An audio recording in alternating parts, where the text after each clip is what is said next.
हाय दोस्तों, कैसे हैं आप सब लोग। उम्मीद है खैरियत से होंगे, खूब मज़े में होंगे और अच्छे अच्छे कामों में बिजी होंगे। आपके सामने है आज वर्ल्ड फेमस प्लांट डेजर्ट रोज़। आज बात करते हैं एडेनियम प्लांट की। इसे एडेनियम प्लांट भी कहते हैं और डेजर्ट रोज़ भी कहते हैं, क्योंकि ये एक सहराई पौधा है। सहरा में बहुत अच्छे से सरवाइव करता है, इसलिए इसे डेजर्ट रोज़ भी कहा जाता है। देखिए कितनी खूबसूरत इसकी पेटल्स हैं और कितना प्यारा इसका वाइट कलर का फ्लावर्स है। और ये देखिए ज़रा, पिंक शेड में भी आपको इसके फ्लावर्स नज़र आ रहे होंगे। ये देखिए, ये एक और शेडेड प्लांट है और ये इसका दूसरा शेड है। आज हम बात करने जा रहे हैं वाइट फ्लावर्स की। दोस्तों, वाइट डेजर्ट रोज़ की भी वही केयर टिप्स हैं जो दूसरे एडेनियम प्लांट की हैं। दोस्तों, इसे कटिंग से भी ग्रो किया जा सकता है और इसे सीड से भी ग्रो किया जा सकता है। यहाँ देख रहे हैं, इस जगह सीड पॉट बनना शुरू होता है और कुछ अरसे के बाद जब वो सीड पॉट खुलने लगता है, उसमें से सीड निकल आते हैं, तब हम उन्हें ग्रो कर सकते हैं। उसके अलावा दोस्तों, हम इसे कटिंग से भी ग्रो कर सकते हैं। कटिंग से ग्रो किए हुए प्लांट में फ्रेंड्स बहुत अच्छा सा कोडेक्स नहीं बन पाता है, लेकिन फ्लावरिंग करता है और आपको न्यू प्लांट भी मिल जाते हैं। लेकिन सीड से ग्रो किए गए प्लांट में बहुत प्यारा सा एक खूबसूरत सा कोडेक्स भी बन जाता है। तो दोस्तों, ग्राफ्ट से भी डबल पेटल के फ्लावर्स लिए जाते हैं, ग्राफ्टिंग प्लांट तैयार किए जाते हैं। उसके अलावा एडेनियम का बोनसाई भी बनाया जाता है। जो हमारे बोनसाई लवर हैं वो इसका बहुत खूबसूरत बोनसाई भी बनाते हैं। दोस्तों, अगर आप एडेनियम प्लांट को एक वेल ड्रेन और परफेक्ट सोइल देंगे, अच्छा उसका सोइल मिक्सचर बनाएंगे, तो आपका प्लांट कभी भी ख़राब नहीं होगा। इसके लिए आप लेंगे 50% सादा भालू मिट्टी, 20% बजरी रिवर सैंड और 20% कावडंक। चाहे आप लीफ कंपोज ले लीजिए या आप कावडंक मैन्यूर, जो कि बहुत गली सड़ी गोबर की खाद हो। 10% आप इसमें कोकोपीट भी डाल लीजिए या फिर नारियल के कटे हुए छोटे छोटे टुकड़े। नारियल के दोस्तों, ये देखिए, नारियल के छिलके के कटे हुए छोटे छोटे टुकड़े डालना है आपको, इससे इसमें नमी बनी रहती है। उसके अलावा दोस्तों, नारियल के इन कटे हुए टुकड़ों से आप इस प्लांट की ज़्यादा सर्दी और ज़्यादा गर्मी में मल्चिंग भी कर सकते हैं, ताकि इसकी रूट्स हिफाजत से रहें और ज़्यादा गर्मी और ज़्यादा सर्दी से इसकी रूट्स ख़राब ना हो। दोस्तों, एडेनियम प्लांट जब भी ख़राब होता है, बहुत ज़्यादा पानी देने से ख़राब होता है। ओवर वाटरिंग इसको किल कर देती है।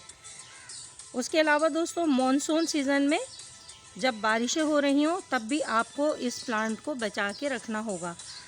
ज़्यादा बारिशें पड़ने से इसके पॉट में जब पानी खड़ा रहता है, तब भी इसका कोडेक्स गल जाता है और उसमें फंगस आ जाता है।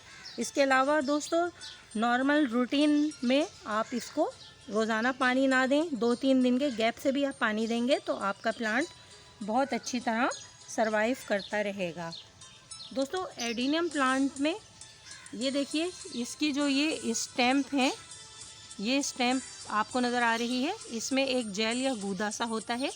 इसमें लकड़ी नहीं होती है, ये टिम्बर वुड नहीं होता है।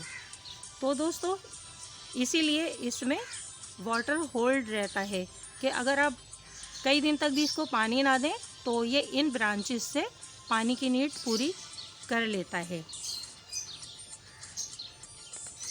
दोस्तों, एडेनियम प्लांट की केयर में मोस्ट इम्पॉर्टेंट इसकी वाटरिंग ही है। जब भी इस प्लांट को ज़्यादा पानी दिया जाएगा तो ये ख़राब होता चला जाएगा। इसके अलावा दोस्तों, जब आप देखें कि टेम्परेचर बहुत ज़्यादा हाई है और बहुत तेज़ धूप पड़ रही है, तब आप इसकी रूट्स को बचाने के लिए इस छिलके से छोटे छोटे पीसेस करके और इस तरह रख दीजिए तो इसकी जड़ें ढक जाएंगी और ये एक अच्छी मल्चिंग का काम करेगा। या फिर आप सूखे हुए किसी भी किस्म के पत्ते भी ले सकते हैं, जो आपके गार्डन में दूसरे प्लांट के पत्ते गिरते हैं वो भी ले सकते हैं। उसके अलावा दोस्तों जहाँ पे फर्नीचर वगैरह बनता है, लकड़ी का काम होता है, जो लकड़ी निकलती है वहाँ पे छिली हुई, आप उससे भी इसकी मल्चिंग कर सकते हैं। और भी कई चीज़ों से दोस्तों मल्चिंग इसकी की जा सकती है। और जब बहुत ज़्यादा ठंड पड़ रही हो उस वक्त भी आपको इसकी केयर करना होगी। उसके अलावा दोस्तों ज़्यादा सर्दी में, विंटर सीज़न में ये अपने तमाम लीफ झाड़ देता है और इस पर फ्लावरिंग भी नहीं होती है। तब आप ये ना समझें कि आपका पौधा ख़राब हो गया है और आप उसे नज़रअंदाज ना करें, क्योंकि मार्च मंथ में फरवरी मंथ से ही इसमें फुटाव आना शुरू हो जाएगा और न्यू लीफ निकलने लगेंगे और फिर बर्ड्स और फ्लावर भी आने लगेंगे। विंटर में भी आप इसको ज़्यादा सर्दी से बचा के रखिए कि इस पर पाला ना गिरे या बहुत ज़्यादा ओस ना गिरे। जहाँ बर्फ़बारी होती हो वहाँ इस पर बर्फ़ ना गिर सके। इस तरह दोस्तों आप अपने एडेनियम प्लांट की केयर कर सकते हैं।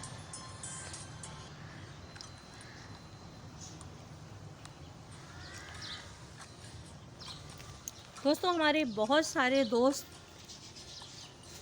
एडेनियम प्लांट के कोडेक्स को बहुत अहमियत देते हैं।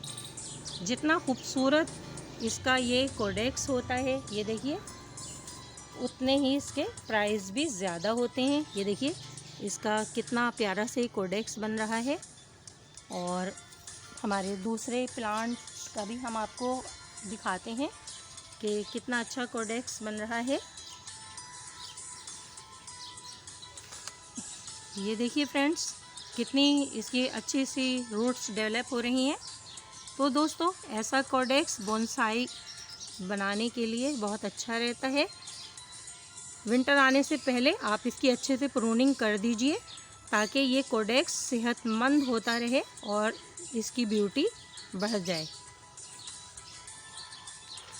उसके अलावा फरवरी और मार्च में इस पर दोबारा ब्रांचेस आएंगी और आपका प्लांट हरा भरा होके खूब फ्लावरिंग करने लगेगा। तो दोस्तों ये थी कुछ information adenium desert rose plant के बारे में। स्मॉल गार्डन विद आरजे से मैं आपकी गार्डनर दोस्त आरजे। तो प्लीज़ मेरी वीडियो को लाइक कीजिए, चैनल को सब्सक्राइब कीजिए और फ्रेंड्स में शेयर कीजिए।